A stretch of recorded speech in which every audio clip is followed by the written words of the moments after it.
Oi, turma, voltei aqui. Vamos para mais uma atividade. Vocês vão ver que agora meu áudio ele tá melhorzinho, né? Porque eu tô gravando ele separado do vídeo. E aí depois eu faço a edição. Ou seja, vocês estão vendo que vocês estão me dando muito trabalho, né? Então eu exijo que pelo menos um 8 vocês tirem nessa prova. E é o seguinte, a questão que eu trouxe aqui, a gente ainda tá tratando com estrutura condicional. Dado dois números reais e um caractere, representando uma operação a ser feita com eles, calcule e informe o resultado da operação.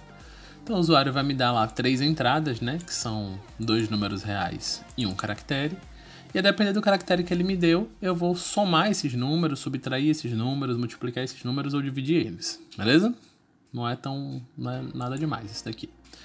Vou começar aqui o meu código, né, criando minha função principal. Bem. Vou criar aqui duas variáveis. Deixa eu botar logo o return aqui. Já que é do tipo inteiro a minha função. Já deixo ele lá no finalzinho. Vou criar aqui duas variáveis do tipo real. Float, né? Chamada NA e NB. Que são para armazenar os dois números que o usuário vai me informar. Vou criar também uma variável do tipo char, chamado OP, que vem de operador, para eu poder armazenar o operador que o usuário vai me informar. E vou usar aquele esqueminha que a gente já conhece, com printf e scanf, para poder solicitar os dados ao usuário, né? Printf, informe o primeiro número. Eu tenho que tirar o acento, né? Não, vamos fazer o seguinte, vamos deixar o acento. E é o seguinte, eu vou rodar isso aqui para vocês verem qual que é o problema. A gente já mostrou isso na sala de aula, mas eu vou mostrar aqui de novo para quem não pegou no dia. Se eu executar esse código aqui, onde tem número, o U com acento agudo vai sair com esse símbolo aqui, tá? Isso daqui acontece porque a biblioteca principal do C, ela é feita para trabalhar em cima do idioma inglês. Então ela não está preparada para poder trabalhar com acento agudo, circunflexo, cedilha, tio, que são recursos que a gente tem só no idioma português, beleza? Não só no idioma português, mas que a gente tem no idioma português. E aí, para poder resolver isso, a gente precisa utilizar um cabeçalho também da biblioteca principal do C para poder mudar esse idioma em que o nosso código está operando, beleza? Aí eu vou mostrar aqui, ó. O comando que eu quero utilizar é esse daqui, set locale lc_all português. Beleza? É esse comando aqui. Só que esse comando, ele não tá dentro desse cabeçalho aqui. Então se eu tentar executar, ele vai dar um erro, tá vendo? Então eu vou chamar aqui o cabeçalho onde esse comando está armazenado. Include locale.h. E aí agora eu já consigo rodar o meu código e vocês vão ver que o meu acento aqui ele já está aparecendo, tá vendo? Então assim, na prova, se vocês forem fazer uma prova, eu não vou exigir que vocês mostrem isso aqui não, tá bem? Vocês podem fazer o código sem usar os acentos, até porque o que eu vou estar avaliando em vocês é a lógica. Mas às vezes ajuda para deixar o código mais bonitinho, entendeu? Vamos dar prosseguimento. Seguinte, eu vou agora utilizar o meu scanf para poder armazenar o primeiro número que o usuário informar, né? Como vai ser um do tipo float, eu vou botar um %f aqui.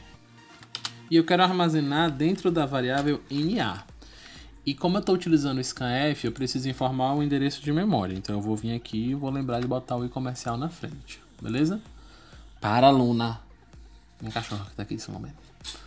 E aí é o seguinte, eu vou dar um Ctrl+C, Ctrl+V aqui. E vou fazer para os outros dois. Aqui eu vou botar segundo número. E vou armazenar dentro da variável NB. Beleza? E esse daqui, eu vou fazer o seguinte, informe o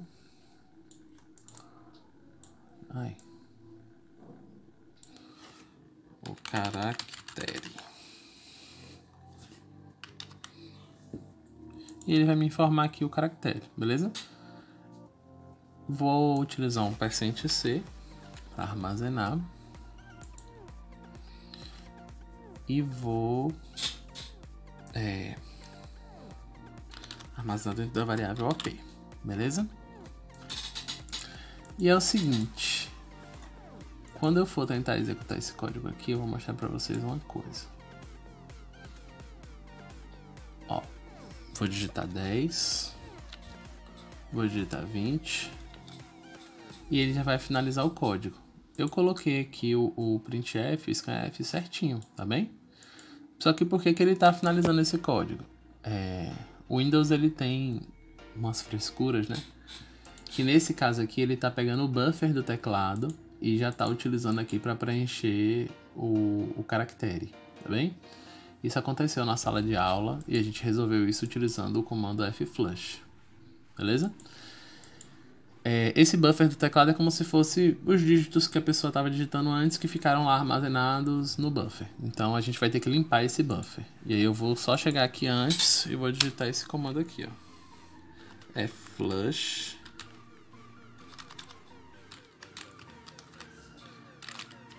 std in. Quando eu fizer isso, que eu executar, eu não vou ter mais aquele problema ali. Ele já vai estar esperando eu digitar o caractere certinho, tá bem? Esse flush ele basicamente limpa esse buffer para evitar que esse problema aconteça, tá? Então em algumas situações vocês podem precisar utilizar o flush, é um comandinho que é bacana de vocês gravarem aí. E ele já está dentro do cabeçalho stdio.h da biblioteca principal do C, então não precisa incluir nada para poder usar nada mais, além disso aqui, né? Beleza? Uma coisa que a gente poderia fazer é que ao invés da gente exibir esse texto desse jeito aqui, informe o número, informe o segundo número, informe o caractere. O usuário ele não sabe qual caractere que ele tem que informar, então a gente pode montar como se fosse um menuzinho aqui para ele poder saber quais são os caracteres que a gente está aceitando, entendeu? Então eu vou chegar aqui e vou fazer o seguinte. Vou chegar aqui no final.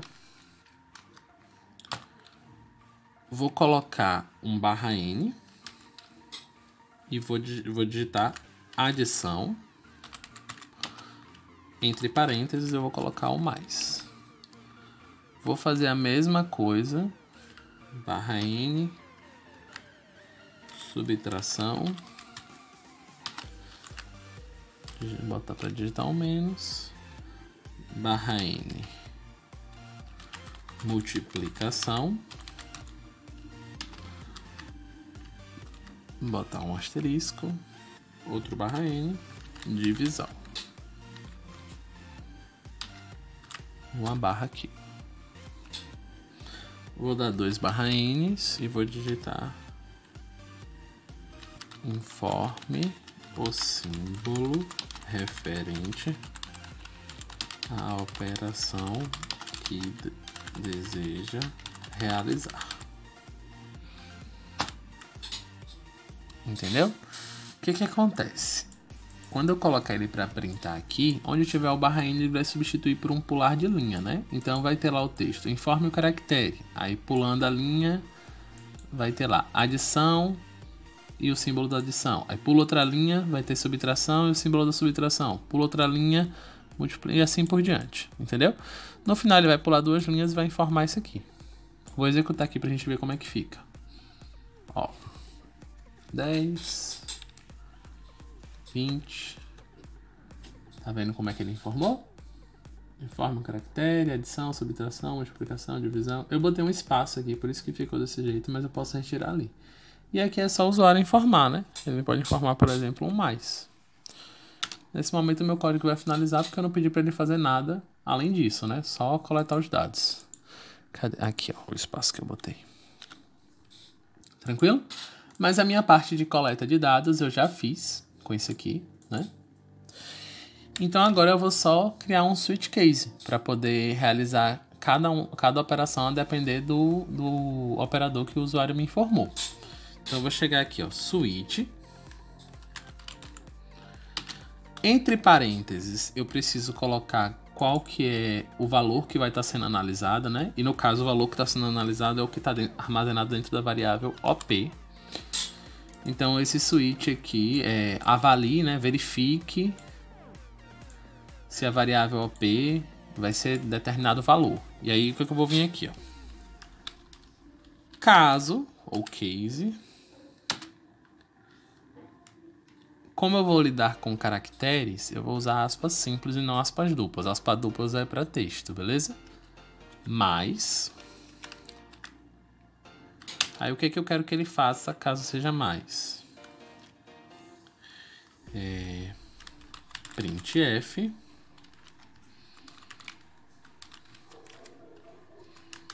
E o texto.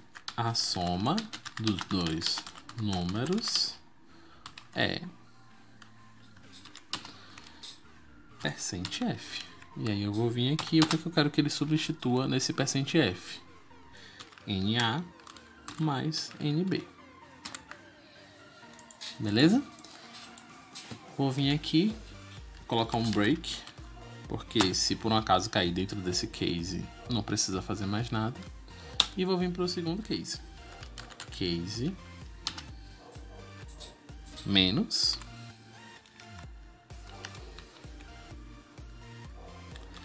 printf. Eu vou copiar, porque eu tenho preguiça, e eu só vou editando. A subtração dos dois números é, e aqui eu substituo por um menos. Vou colocar o break aqui também, né?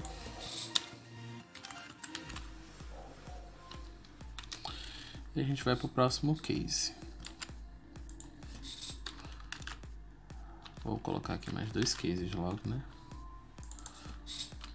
Multiplicação.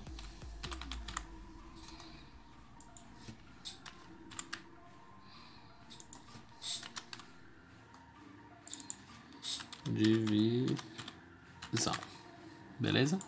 Então eu tenho aqui um switch que, a depender do valor que a variável OP estiver assumindo, né? Caso ele seja mais, caso ele seja menos, caso ele seja asterisco, caso ele seja dividir, ele vai realizar um desses printfs aqui, entendeu?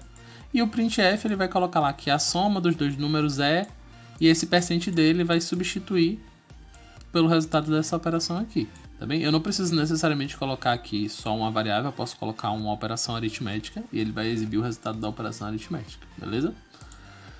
Vamos executar aqui para ver como é que vai funcionar.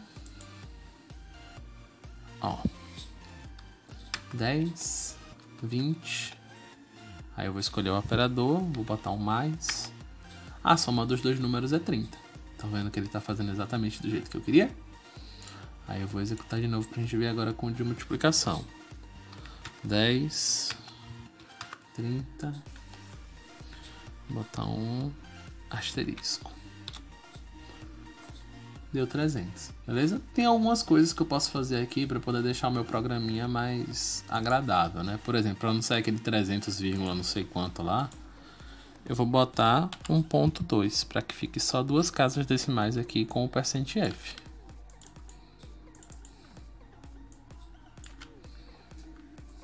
Copia só.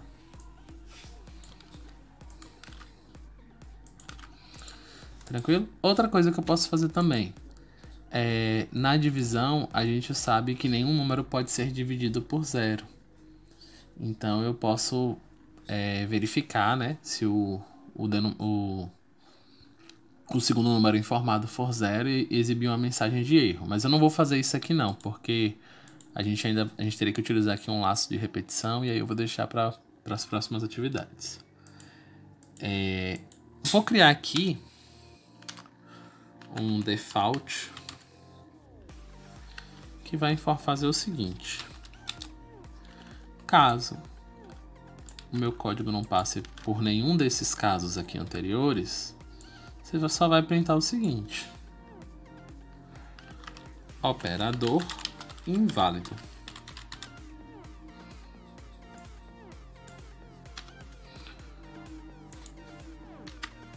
Aí vamos realizar um teste aqui, ó. 10, 20, e eu vou colocar aqui como operador um 0. Ó, operador inválido, tá vendo? Então meu código ele tá fazendo aqui exatamente o que eu queria que ele fizesse. É isso, essa atividade não é muito complexa. Tem essa parte da verificação da divisão, mas a gente precisaria colocar um laço de repetição para ele poder ficar solicitando um número de novo. Então eu vou deixar isso para outra atividade, beleza? Por enquanto isso daqui tá bom para a gente poder ver o switch case agindo. Lembrando, ó, eu tenho 4 casos e se por um acaso o meu código não cair em nenhum desses 4 casos, ele automaticamente vai exibir isso aqui. Que é justamente quando o operador não for nenhum dos que eu previ que o usuário deveria estar utilizando. Por isso que eu coloquei essa mensagem de erro. É isso, pessoal.